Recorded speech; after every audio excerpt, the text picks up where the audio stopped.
So hi guys and welcome back to my YouTube channel. So this is Mr. Loreto Llosala, and for today's video, meron tayo dito sa likod Epson L3110 na printer na napaka-in-demand ngayon sa kadahilan ng modular yung ating way of learning. That's why yung mga teacher natin is kalimitan ganito yung klaseng printer na binibili nila. As of the moment, ang price nitong ating printer is around 8,000 to 10,000 pesos. At masasabi naman natin na magandang klase naman itong ating printer. Yung ating L3110, ang pinaka main problem nito is that every time na nagpiprint ka is may lumalabas na waste ink sa likod niya. Ang nangyayari kasi is na sabihin na natin is nakakarumi siya ng ating workstation kagaya nito. Yung mga lamesa nito is kalimitan. Pag dito mo siya pinatong is yung ink niya is magtatapon-tapon dyan sa gilid, kaya hindi siya magandang tingnan at napaka-hassle sa atin na linisin pa yun, diba? So for today's video, tuturuan ko kayo kung paano siya ayusin, ano yung mga dapat gawin para in case na ma-experience nyo yung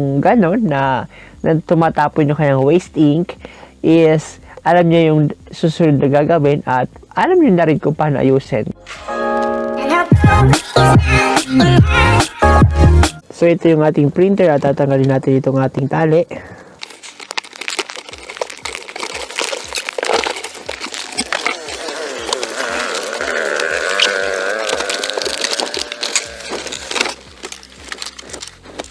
So makikita nyo is pagbukas nyo pa lang is may marami na siyang ink, diba?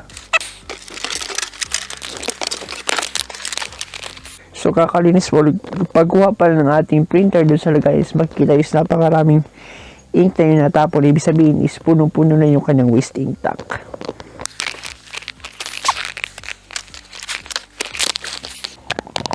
Sa pagtanggal ng waste ink, meron lang kayo dito nakikitang tornilyo ditong part na to. So, i-zoom na natin. So, ditong part na to is may makikita kayong tornilyo. So, tatanggalin nyo lang yan. Then, after nyo matanggal, ganito. Then, uhugutin nyo lang itong parte na to. Yan. So, ayan yung waste ink. Napakarumi niya, diba? So, ang tatangsunod na gagawin nyo, may tornilyo. O may isa pang tornilyo dito. So, tatanggalin nyo pa rin yan.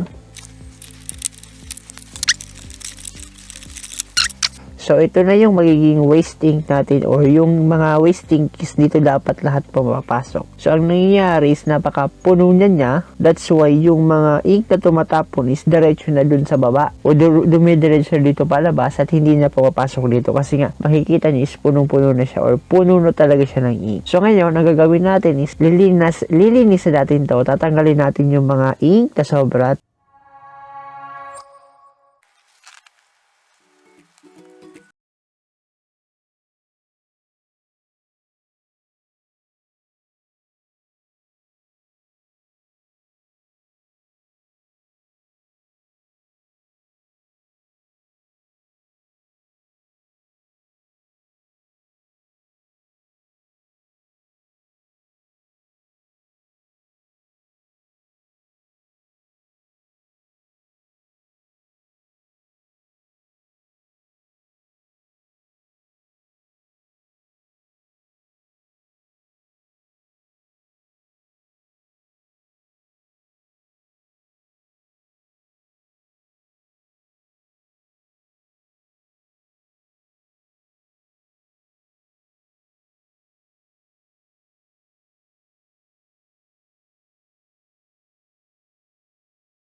A few moments later. So, nakita nyo yung ating printer dito. Isababayaan lang natin siyang ganyan. At i-close lang natin siya uli.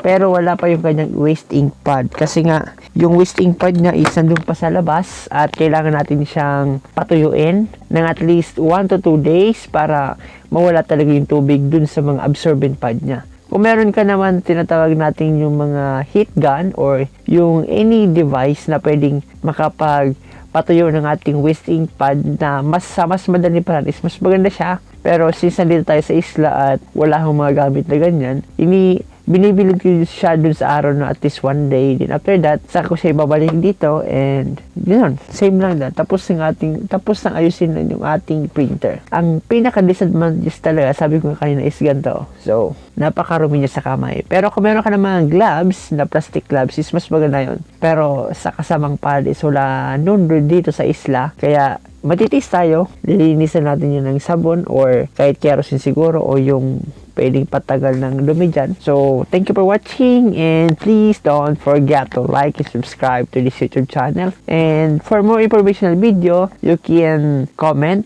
para dun sa katanungan at pwede din kayong mag-message directly dun sa ating Facebook page, Loreto Llosala. So, willing naman ako tumulong kung meron kayong katanungan sa akin. So, thank you for watching. Have a nice day.